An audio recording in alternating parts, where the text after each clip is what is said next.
Alors, je vais vous présenter une note de travail sur le paysage post-électoral en Grèce, tout en sachant que mon texte relève plutôt d'un commentaire à chaud que d'une présentation distanciée, objectivée en termes d'analyse politique ou de sociologie politique. J'étais prévenu relativement très tard, il y a un jour et demi, 2 jours, pour faire cette intervention. Je ne peux pas, bien entendu, remplacer mon collègue Giannis Milios, qui non seulement est coordinateur de la politique économique du Syriza, mais aussi c'est un brillant universitaire, professeur à l'école polytechnique d'Athènes en économie politique, qui est un des meilleurs connaisseurs en Europe du fonctionnement du capitalisme financier mondialisé. Alors, concernant mon exposé, je vais évoquer d'abord quel est le contexte de crise dans lequel s'inscrit la victoire de Syriza, les raisons de victoire de Syriza, en tout cas quelques hypothèses de travail, quelques mots sur un débat en France concernant la coopération de Syriza avec les Grecs indépendants, le parti de coalition avec lequel il gouverne actuellement, qui est classé plutôt à droite. C'est une sorte de droite souverainiste, j'en donnerai quelques indications là-dessus, et puis quelques réflexions. Et maintenant, que faire maintenant, les perspectives de cette bataille qui va s'avérer extrêmement difficile pour Syriza. Alors, la victoire de Syriza aux élections législatives anticipées du 25 janvier 2015 bouleverse l'échiquier politique grec et interpelle l'Europe. On pourrait qualifier cette victoire d'historique, à cette précision près que les conséquences différées de cette onde de choc qui vient de se produire nous échappent largement. On ne sait pas quels seront les résultats. En Grèce, il y a même l'idée que ce sera plutôt une parenthèse de gauche. On ne sait pas si cette expérimentation va se pérenniser, si elle sera viable. C'est un enjeu, c'est un pari. Mais quel que soit l'avenir, l'effet Syriza, aujourd'hui, ici et maintenant, est incontestable et incontesté. C'est d'abord un espoir qui ouvre de perspectives inédites, des possibilités à saisir. C'est d'abord la délégitimation en acte des politiques d'austérité et l'affirmation de la possibilité de faire une autre politique et de faire de la politique autrement. La consécration de la gauche radicale en Grèce atteste d'abord que les élites dirigeantes ne sont pas invincibles. Et un petit peuple peut avoir une grande voix quand il prend conscience de ses intérêts et agit avec détermination. Loin d'être un simple phénomène d'alternance dû à l'impopularité de la politique du précédent gouvernement, d'Antonis Samaras, le chef de file de la droite, le succès de Syriza inaugure un nouveau cycle politique en Grèce. D'abord, il brise 40 années de bipartisme où les 2 principaux partis, le PASOK, le mouvement socialiste grec, et le parti de la droite, la Nouvelle Démocratie, ces 2 partis se partageaient tour à tour les rênes du pouvoir et au niveau électoral recueillaient à chaque fois entre 80 et 85% de l'électorat. La Constitution accordant un pouvoir très étendu au Premier ministre à chaque fois, celui-ci usait et abusait de la domination de ses subordonnés dans les appareils de l'État et les entreprises publiques. Et sur cette base-là, s'est constitué en Grèce un système clientéliste de masse, j'insiste sur le caractère de masse, qui reposait sur la domination des grandes familles emblématiques, les Karamanlis et les Mitsotakis pour la droite, les Papandréou pour le PASOK, qui fonctionnaient de père en fils, ministre, voire Premier ministre. Alors ce système clientéliste a engendré une corruption endémique qui a miné l'autorité de l'État. Donc les maîtres mots, c'est clientélisme politique et favoritisme partisan. Médiocratie au lieu de méritocratie. Alors la crise de ce bipartisme s'est brusquement aggravée quand, en 2011, sur fond de crise de la dette et d'austérité renforcée, le PASOK s'est allié en position minoritaire à la Nouvelle Démocratie. Le PASOK, aux élections de 2009, avait 44%. Et puis aux élections de 2012, à cause de la gestion de son chef, Papandreou, est tombé à 12,5%. Donc c'est à ce moment-là qu'il fait une alliance avec la droite, alors que pendant 35 ans se présentait comme la force par excellence anti-droite. Donc le PASOK a cautionné une politique d'austérité conçue par la Troïka, formée par les représentants, comme vous le savez, de l'Union européenne, du Fonds monétaire international et de la Banque centrale européenne. Et le bilan de cette gestion entre le PASOK et la droite est vraiment désastreux. Diminution du produit intérieur brut de plus de 25%, taux de chômage qui a été multiplié par 3, 26%, triste record au niveau de l'Union européenne, avec un taux de chômage des jeunes 18 ans, 25 ans autour de 58%. Dette publique surtout passée de 105% du PIB en 2007 en 115% en 2014. C'est-à-dire malgré cette thérapie de choc qui a été appliquée, le programme en quelque sorte avoué de lutte contre la dette a fait faillite. L'aggravation de la dette souveraine a été utilisée comme une redoutable arme pour déconstruire l'État social, d'ailleurs faible et très limité en Grèce. La dérégulation du marché du travail a conduit à une précarisation massive de la société. Par exemple, les conventions collectives ont été brutalement remises en cause. Le salaire minimum a été abaissé de 22% et 32% pour les jeunes de moins de 25 ans. Autrement dit, ils ont instauré un SMIC jeune. Et comme par hasard, c'est la partie de l'Europe où le chômage des jeunes est le plus significatif. Les politiques d'austérité ont provoqué une spectaculaire dévaluation interne du pays qui a fini par laminer les classes moyennes et enfoncer dans la misère les couches populaires. Donc le pays s'est installé dans la troisième plus grande récession au niveau mondial au cours des 100 dernières années, et la première en durée, dépassant même la grande crise de 1929 aux États-Unis. Si ma mémoire est bonne, aux États-Unis, le taux de chômage à l'époque était autour de 25%. Et c'était exactement la même chose en Allemagne. Or, en Grèce, le taux de chômage a dépassé, et même la durée de la crise, 6 ans de récession, a dépassé la crise de 29. Donc ce système inhumain implique la destruction d'une grande partie de la société, un affaissement du tissu social. La crise a pris d'assaut la population, provoquant une anxiété diffuse, une démoralisation des individus, une perte de repères et de la capacité de se projeter dans l'avenir. Les Grecs autrefois étaient un peuple pauvre mais qui avait le sourire. Ils sont encore plus pauvres qu'auparavant et ils ont perdu le sourire, chose extraordinaire pour un pays qui vit pleinement dans le soleil. Comme dit la chanson, la misère est moindre au soleil. La montée de la violence, la généralisation de l'insécurité dans toutes ses formes, le renforcement des crispations réactionnaires, comme l'illustre notamment la percée électorale du parti néo-nazi Aube dorée aux élections de 2012. Je vous signale, aux élections de 2009, l'Aube dorée était à peine un groupuscule qui faisait 20 000 voix, 0,3 du corps électoral. Ils sont passés dans 3 ans à un demi-million à peu près de voix, c'est-à-dire autour de 7% du corps électoral exprimé.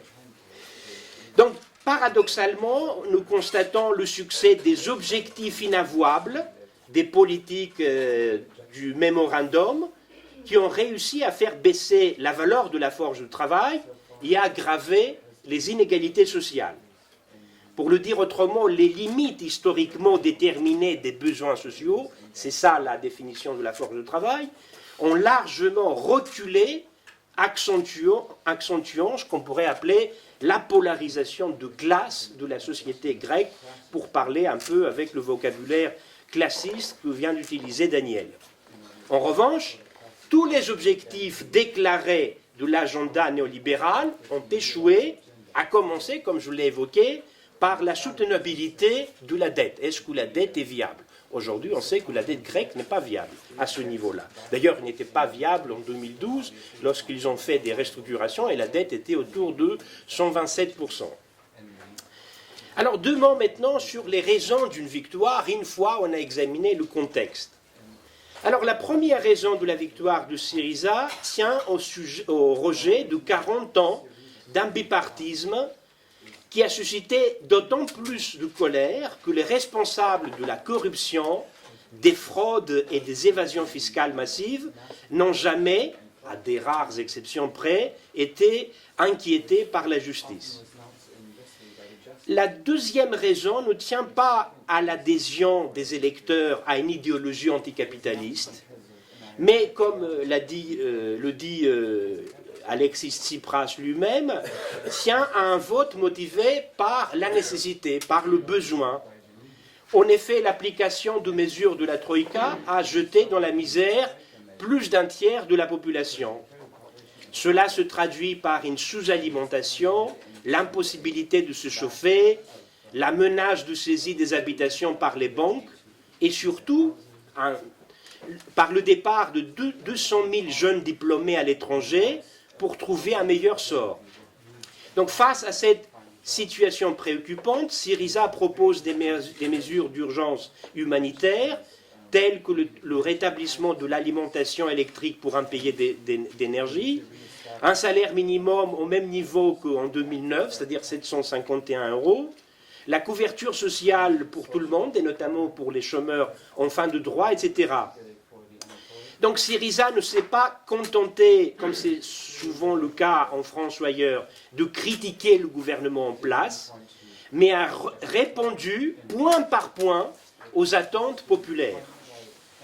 Il a érigé la lutte pour la survie de la population, c'est-à-dire une lutte, pour parler un peu comme Michel Foucault, autour de la vie, une lutte biopolitique, la lutte pour la survie de la population la plus précarisée, en enjeu majeur de la confrontation électorale. Le troisième facteur du succès de Syriza tient à une nouvelle manière de pratiquer la démocratie, en y impliquant une jeune génération exempte des pratiques corruptrices des élites. L'équipe d'Alexis Tsipras, que je rappelle, il n'a que 40 ans, a amorcé un travail de fond sur ce qu'on pourrait appeler les boîtes noires de la conquête de l'opinion et de la gouvernabilité alternative. Syriza a subi un processus, comme le formule Yanis Dragasakis, qui est un peu le vice-président du gouvernement actuel, il a subi un processus de maturation violente. C'est-à-dire, il était obligé dans très peu de temps d'avoir une capacité d'élaborer des problèmes politiques liés à la crise économique, à la question de la dette, à la gestion de la crise humanitaire, de communication, de gestion des mouvements sociaux avec lesquels il était en interaction. Donc il a subi une maturation violente, ce qui explique le fait qu'il est passé de 4,5-5% en 2009 à 36,3% aux dernières élections de janvier. L'enjeu pour lui était de dépasser une conception de la gauche comme addition de composantes et de gros regroupements contestataires en marge du jeu politique, donc de passer de ce niveau de la fragmentation, de la dissémination, de la dispersion de la gauche, pour construire un nouveau parti unifié à vocation majoritaire, à vocation hégémonique, si vous voulez. Un parti qui n'entend pas jouer le rôle d'une force supplétive, mais revendique ouvertement son droit de devenir protagoniste de la vie politique. Un parti de confrontation démocratique d'idées, et non pas un système fermé de micro-pouvoirs système qui fonctionne dans une cacophonie invraisemblable.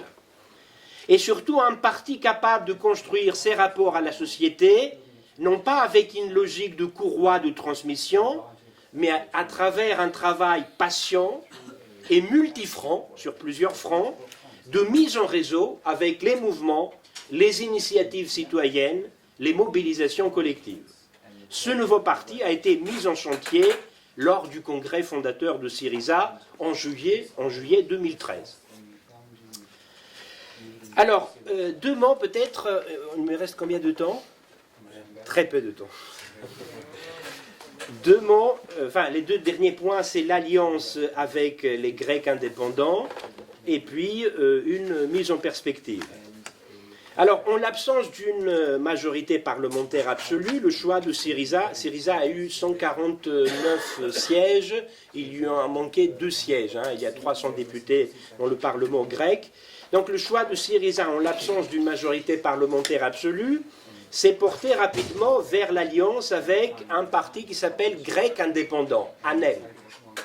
Alors c'est un choix dicté par le besoin, étant donné que le Parti communiste, qui a eu à peu près 5,5%, a récusé d'emblée toute idée de coalition, y compris sur un programme minimal de sortie de crise. Le Parti communiste, il est un peu vautré dans son isolationnisme et préconise tout simplement la sortie de la Grèce de l'euro et de l'Union européenne. Voilà.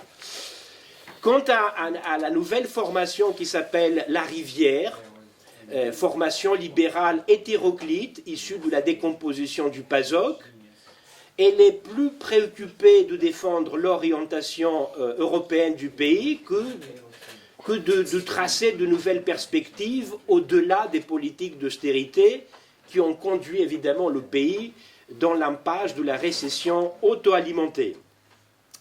Est-ce pour autant dire que l'alliance entre les Grecs indépendants et Syriza est une alliance contre nature?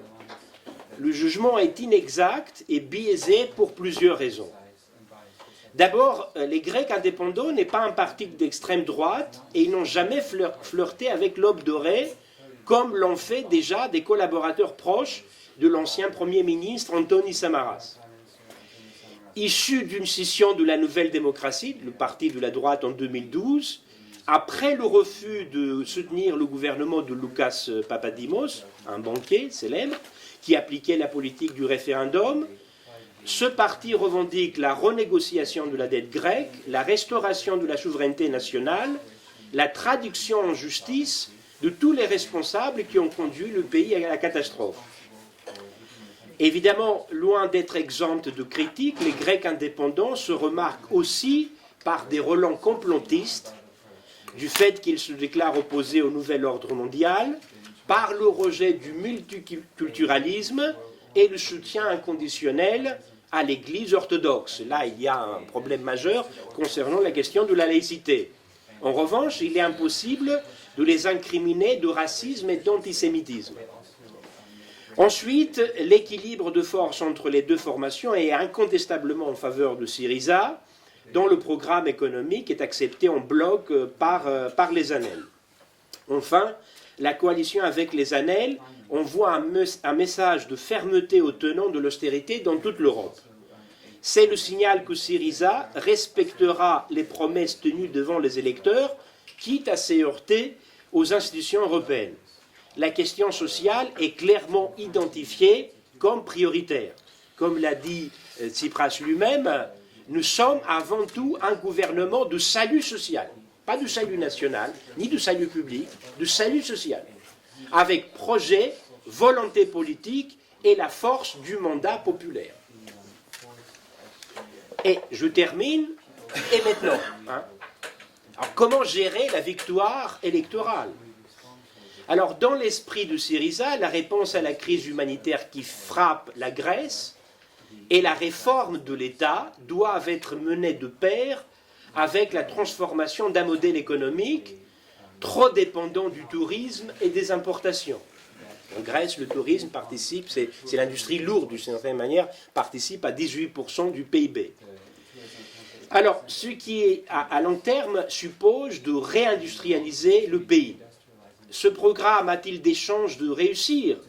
Une bonne partie de la réponse tient à la renégociation de la dette qui atteint 320 milliards d'euros et dont le remboursement des intérêts empêche toute marge de manœuvre. Cela suppose donc que les créanciers de la Grèce acceptent de renoncer à une partie de leurs créances plutôt que de tout perdre. parce que l'autre alternative, si on estime que la dette grecque n'est pas viable, c'est que la Grèce va faire faillite et tout le monde va perdre son argent. C'est leur intérêt car la mise au banc du travail de millions de personnes en Grèce, et plus largement en Europe, est un immense gâchis qui gangrène toutes les sociétés. Le programme de Syriza, certes à ce niveau-là, n'est pas révolutionnaire. Mais le contexte actuel marqué par la dénégation de la réalité, dans ce contexte-là, il apporte une rupture structurelle avec les politiques régressives menées au nom du bon sens économique qui plongent le continent européen dans la récession et confisquent la démocratie. Par une ruse de la raison dialectique, en raison même de ses spécificités, la Grèce parle aujourd'hui la langue de l'universel. J'insiste là-dessus. De ses spécificités autant que laboratoire à ciel ouvert pour tester des politiques effroyables. Justement parce qu'ils ont testé jusqu'au bout cette logique-là, ils peuvent parler la langue de l'universel. Et il nous dit, la Grèce, que la thérapie de choc appliquée pour sortir de la crise est un échec retentissant, catastrophique économiquement, inique socialement. Et il nous dit aussi que l'explosion de la dette souveraine, suite aux politiques punitives qui s'abattent avec férocité sur les peuples, sous prétexte d'absoudre un crime imaginaire, alors cette explosion de la dette subvertit les fondements de la souveraineté nationale et répand l'euroscepticisme, c'est-à-dire c'est les politiques d'austérité qui sont les véritables fossoyeurs de l'idéal européen. C'est en ce sens-là que Syriza peut refonder le concept de l'Europe. Un paragraphe, je termine. Donc la victoire de Syriza est un pari qui permet de décloisonner le regard sur le monde, d'élargir l'horizon d'attente, de repenser l'action collective, à condition de ne pas évidemment succomber aux simplifications enthousiastes de la rhétorique partisane qui font l'impasse, du moins en France, sur l'état calamiteux de la gauche institutionnelle et les rudes tâches de la recomposition politique qui reste à faire. Restaurer la confiance à l'alternative ne sera pas une mince affaire. Le cas de Syriza n'est pas forcément exemplaire et ses chances de réussite demeurent incertaines. L'avenir n'est pas à prophétiser, mais à construire, peut-être de manière intempestive, en incarnant un imaginaire de progrès, de transformation, de justice sociale. Néanmoins, et je termine avec ça, le nom de Syriza incite à déborder le pessimisme de l'intelligence pour renouer avec l'optimisme de la volonté. Je vous remercie.